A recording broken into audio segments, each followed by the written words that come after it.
The topic trial was a trial of the administration of teriflunomide versus placebo in patients with clinically isolated syndromes, with the primary endpoint the conversion to clinically definite MS, meaning a new relapse. And the pivotal portion of the double-blind randomized trial demonstrated a 43% reduction in the conversion to clinically definite MS for the 14 milligram dose of teriflunomide. Two doses were actually studied in the topic trial, 7 milligrams and 14 milligrams, each compared to placebo.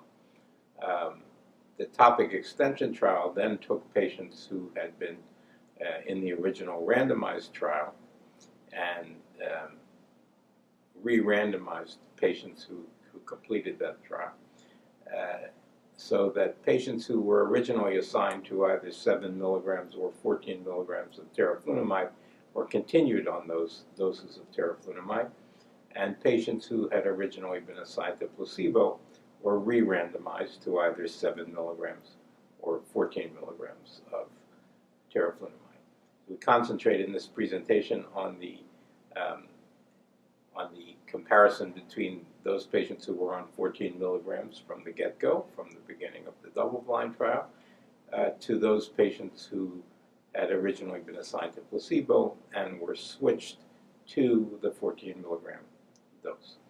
And the results of the up to 7 year extension trial showed a 47% reduction overall in conversion to clinically definite MS for those patients who had been on 14 milligrams of teriflunomide from the beginning, compared to those who were switched at 2 years from placebo to 14 milligrams. Having said that, looking overall at all the patients in the trial, remember all of them were receiving 14 milligrams of teriflunomide at least after 2 years, if not before.